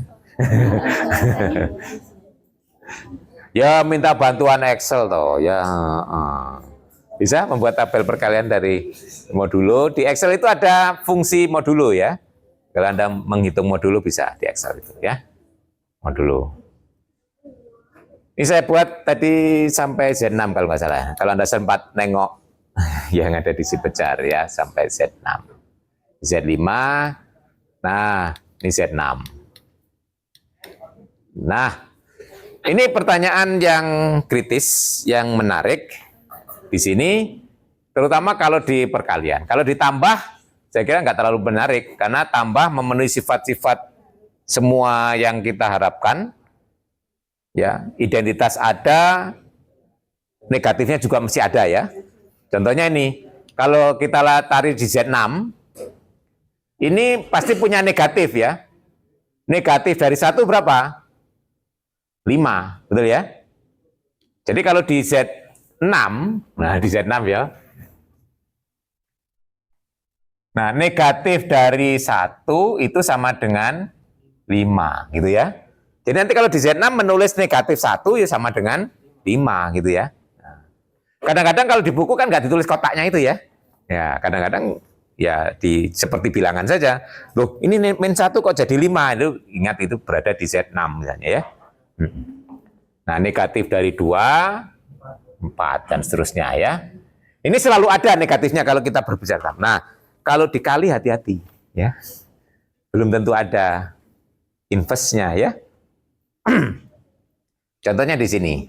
Yang 0 jelas nggak punya ya, 0 itu kesampingkan, yang tidak 0 aja. Kalau 1 ada, 1 kali 1 hasilnya 1. Nah, berarti inverse dari 1 itu 1. Nah, gitu ya. 1 inverse, 1. Nah, 2 inverse. Nggak ada, gitu? Nah, jadi 2 inverse nggak ada. 2 nggak punya inverse. Nah, ya. Nggak ada di sini. Kalau Anda lihat. 2 kali berapa sama dengan 1? Nggak ada kan? Nah, bahkan 2 ini sebagai pembagi 0. Nah, tadi ya. Kenapa? Karena 2 dikalikan 3, 0. Nah, ya. Nah, itu disebut pembagi 0 juga ya. Nah, jadi di Zn masih ada kemungkinan pembagi 0. Bagi 0. 2 dan 3 itu pembagi 0. Oke, 3 juga nggak punya inverse. 3 kali berapa sama dengan 1? Nggak ada. Bahkan 3 pembagi 0 karena 3 kali 2 atau 3 kali 4 hasilnya 0. Nah, 4 demikian juga nggak punya inverse. 5 punya. 5 kali 5, 1. Berarti inverse-nya 5, 5 dirinya sendiri. Nah, ini yang menarik ya. Jadi mencari bilangan kelasnya ini yang punya inverse. Kalau di Z5, tadi yang punya inverse berapa saja? Belum saya kembalikan. Masih. 1, 2, 3, 4 semuanya punya. Ya? Ya. Tuh, nggak percaya? Nah, ya. 1 inverse-nya 1, 2, 3. 3, 2, 4, 4 sendiri ya. Nah, 1, 2, 3, 4 semuanya punya inverse. Kalau di Z3? Semuanya punya. Kalau di Z4? Nah, enggak semuanya, berapa saja yang punya. Di Z4 yang punya adalah 1, 3. 2 enggak punya ya. 1 punya, 3 punya. 3 kali 3 itu 1 ya. Ya. Kalau di Z2 1 yang punya ya. Nah, kalau di Z7 belum saya buat tabel ya. Kecuali 0. Ya, kecuali 0. 0 nggak punya. Kan 0 juga anggota Z7 kan? Iya. Jadi 1 sampai 6 ada ya. 1, 2, 3, 4, 5, 6 ada inverse-nya kalau di Z7. Ya, nanti kalau nggak bisa coba buat tabelnya ya. Z8 1 mesti, kalau 1 mesti ya. 1 3 juga ya toh. 5 7 di Z8 ya. 1 3 5 7. Z9 3 nggak punya. 3 kali berapa sama dengan 1? Nggak ada kan? Nah. 1 2 4 5 ya. 7 ya. 6 nggak punya 6 ya. 7 terus 8. Yuk. Bisa mencari 10 Z10 1 mesti ya. Terus Z10 yang punya inverse 1 3 enggak, 5 enggak, 6 enggak, 7 ya, 8 enggak, 9 ya. 7 kali berapa sama dengan 1 di Z10? 7 kali 3 ya. Nah, itu kalau ditanya berapa banyak di Z100 ya, yang mempunyai inverse. Berapa banyak kok 1 ya? Berapa banyak itu nggak mungkin 1 di situ kan ya? Berapa banyak? Nah.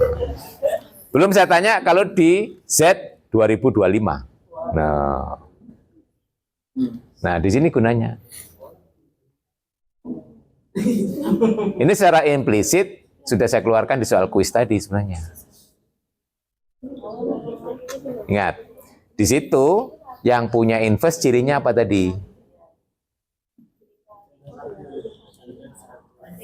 Adalah kelas A itu punya inverse di Zn jika A dan N relatif prima. Betul? Kalau kuliahnya Pak Eri kemarin sudah dibuktikan itu. Anda aja yang lupa ya. Iya. Jadi di sini ya wah wis. Loh, baru semester kemarin ya? Oh, 2 semester yang lalu ya. Oh, yang semester kemarin Pak Eri ngajar ini tapi untuk yang pendidikan. Yang pendidikan itu yang 3 SKS yang hanya grup saja. Kalau yang murni kan grup dan ring. Nah, jadi coba tadi ingat tadi ya waktu mencari sampai Z10 tadi ya, itu semuanya yang relatif prima ya toh. Contoh kalau yang terhadap Z10 tadi kan 1, 3, terus 7, ya toh, 9 ya. Itu adalah relatif prima dengan 10 ya. Kalau di Z7 1, 2, 3, 4, 5, 6 semuanya relatif prima dengan 7 ya. Nah, jadi nanti kelas, jadi kalau saya punya kelas A itu berada di Zn, nah, jadi ada kelas B di Zn sehingga kelas A kali kelas B sama dengan kelas 1, itu jika dan jika A dan N relatif prima, itu sifatnya. Nah, seingat saya Pak Eri dulu sudah membantu Anda untuk membuktikan itu. Ya. Nah, itu makanya soal yang saya tanyakan tadi, ada berapa banyak bilangan yang kurang dari 2025 yang relatif prima ya. Itu implisit menjawab ini ya. Jadi nanti Anda bisa menjawab dengan menggunakan itu banyaknya kelas ya di Z 2025 yang mempunyai inverse terhadap operasi kali. Kalau Anda bisa menjawab yang tadi, bisa menjawab pertanyaan ini. Tadi bisa nggak? Nggak bisa. Nah, dihitungi satu-satu ya rampung. 1 sampai 2025 kok ya. Tuh, soal yang bagus itu begitu, biasanya disesuaikan dengan tahunnya ya. Kalau kemarin gunakan 2024. 2024 atau 2023 dan seterusnya ya. Nah ini, kalau ini buktinya saya kira nggak terlalu susah ya. Kalau dari kiri ke kanan, berarti nanti bisa dipakai secara umum nih ya. Kalau saya punya ini, kita buktikan ini relatif prima. Toh. Jadi kalau A, B sama dengan kelas 1. Berarti kan kelas AB sama dengan kelas 1. Ini artinya apa? N membagi AB dikurangi 1. Ya. Berarti AB dikurangi 1 sama dengan K kali N. Berarti AB ditambah min K kali N sama dengan 1. Betul? Berarti apa simpulan kita? A dan N relatif prima. Betul? Karena kombinasi linear dari A dan N menghasilkan 1. Ini salah satu gunanya teorema Besut, tapi khusus untuk GCD 1, yaitu berlaku bolak-balik. Tapi kalau nggak 1, itu hanya selalu searah ya, teorema Besut itu ya. Ya, betul, ya. Ini. Nah, berarti baru simpulnya relatif prima. Demikian juga kalau sebaliknya tinggal balik saja ya ke kiri. Jadi kalau ke kiri A dan N itu relatif prima, berarti kita bisa menuliskannya KA ditambah LN sama dengan 1, gitu kan? Nah, ya akhirnya kalau dibuat kelas, ya akan sama ya. Kelas KA ditambah LN sama dengan 1, kelas KA, kelas LN sama dengan kelas 1. Nah, ini kan kelas KA, ini kan kelas 0. Kelipatan N kan 0 ya kelasnya. Ini kelas 1. Nah, ini 0, ini kan kelas K, kelas A, kelas 1. Ini artinya kan A punya inverse. Ya. Ya. Nih, jadi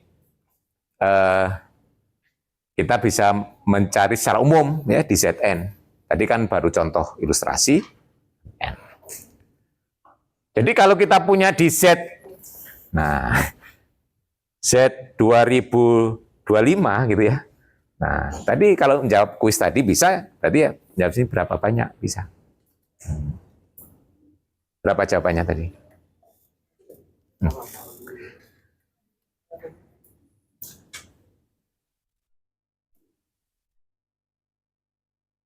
Kalau isian singkat sudah ada kuncinya.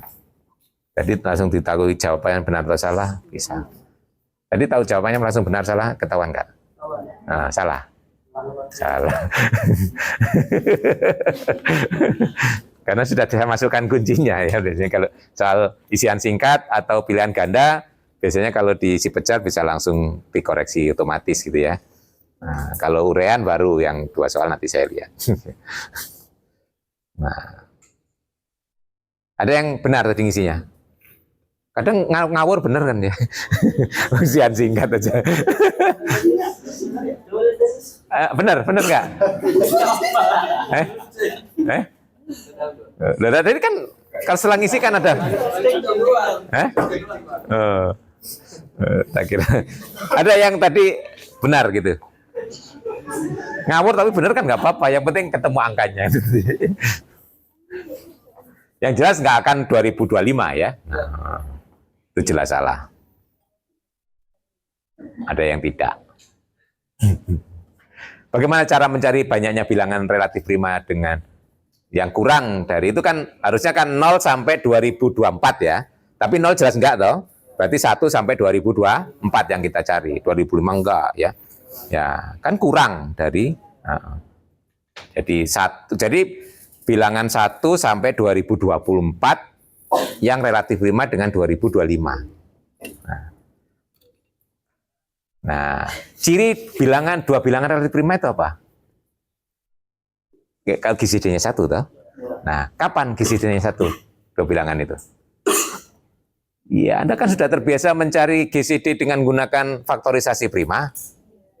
Kalau nggak ada faktor prima yang sama, ya relatif prima toh. Iya. Berarti bilangan yang tidak punya faktor prima yang sama dengan 2025, betul? Nah, faktor prima dari 2025 apa saja? 3 dan 5. Berarti bilangan yang nggak punya faktor prima 3 dan 5, yaitu kita cari berapa banyak gitu kan? Ya. Hanya begitu tak cara benalarnya? Nggak kepikiran begitu? Ini namanya benalar itu sebenarnya ilmunya ada semuanya toh. Cuma Anda tinggal gabung-gabungkannya itu ya, cara benalar di matematik itu. Ilmunya sudah ada secara parsial. Tapi begitu digabung dalam soal Anda kelabakan karena nggak pernah latihan. Ya. Ingat, menyelesaikan masalah itu skill, harus sering latihan. Ya. Jadi merangkai-rangkai bukti, merangkai-rangkai cara itu adalah skill ya. Nah, sama loh dengan tukang kayu, tukang batu, tukang elektronik itu skill. Dia pengetahuan tentang komponen satu-satu, tapi kalau digabung gimana jadi suatu produk, gitu kan? Sama, Anda juga begitu. Belajar matematikanya parsial-parsial, ketemu problem. Gitu ya.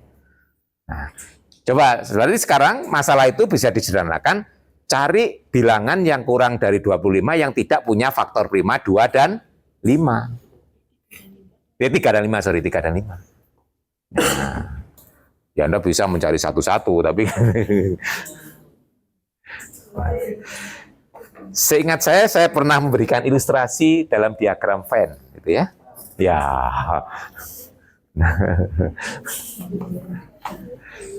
Kalau saya punya semesta bilangan 1 sampai 2024, gitu ya. Nah, sini misalnya ini bilangan semuanya 1 sampai 2024 dalam satu bilangan semestanya. Ini adalah bilangan yang dapat dibagi 3. Dibagi 3 dan 5 beririsan toh? Ya. Terus ini dapat dibagi 5. Tuh. Berarti yang dicari yang di luar ini kan? Nah, paham? Ya. Coba cari, misalnya A, himpunan A adalah himpunan yang habis, himpunan bilangan 1 sampai 2024 yang habis dibagi 3. Berapa banyak?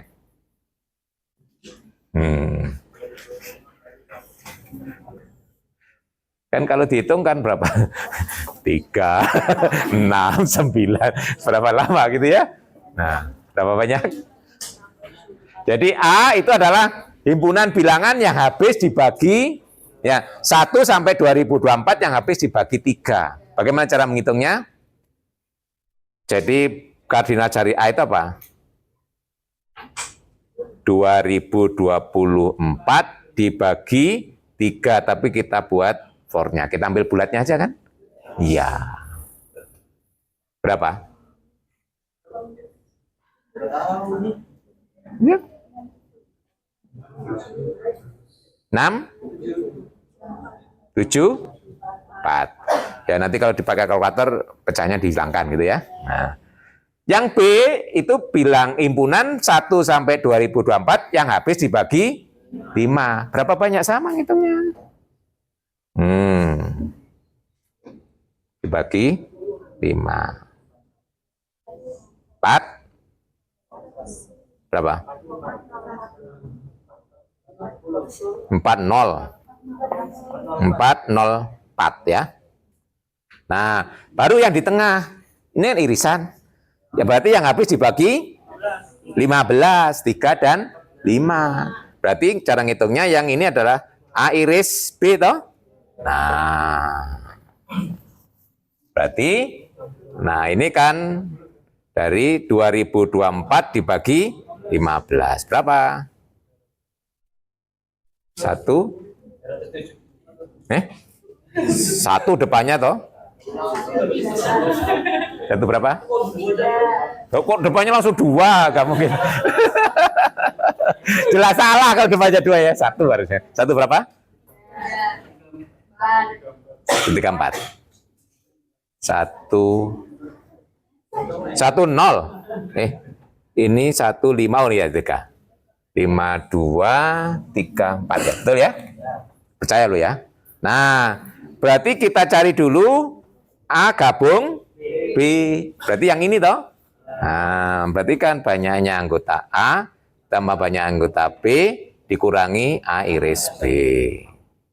Berarti 674 ditambah 404 dikurangi 134. Berapa? Berapa?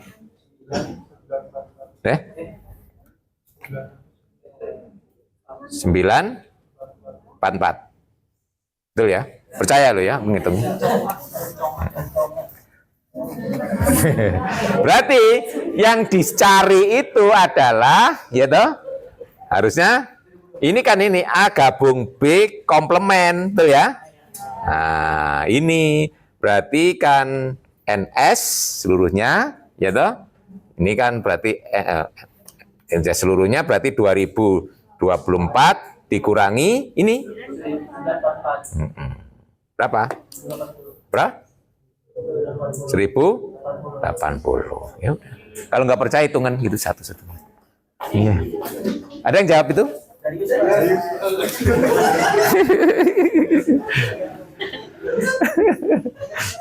Ya nggak apa-apa meskipun kebetulan ya. Kebetulan bener gitu ya. Ya. Loh ini kan hanya gunakan pelan biasa ya.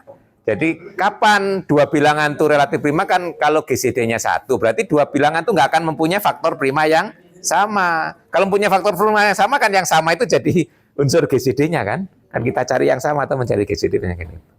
Nah itu. Oke, ya. Mudah-mudahan ini memprovokasi Anda ya untuk membaca kembali. Ingat ini nanti terutama sifat-sifat bilangan bulat dan modulo ya. Nanti termasuk eksistensi, inverse dan sebagainya nanti akan kita recall lagi, akan kita pakai sebagai model dalam membahas grup dan ring ya.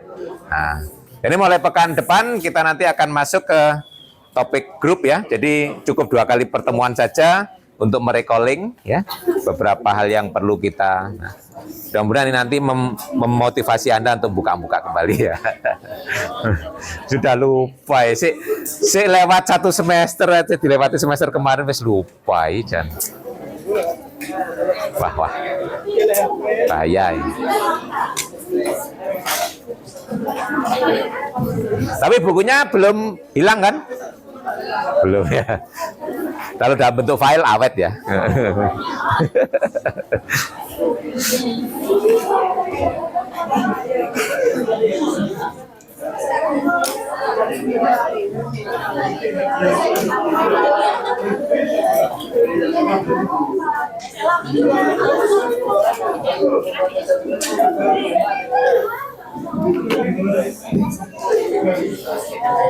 Oke, nanti silakan disiapkan. Ya mungkin nanti kalau ada kuis ya kuisnya tentang pengetahuan awal tentang grup gitu ya. Nah, itu kuis itu memotivasi Anda untuk biar baca gitu ya. Oke, saya kira cukup hari ini. Semoga kita masih diberi semangat ya untuk belajar. Insya Allah kita ketemu lagi hari Senin. Oke, sampai ketemu lagi Senin. Silakan bagi yang segera, Pak Eri masih perlu bebenah ya. Assalamualaikum warahmatullahi wabarakatuh.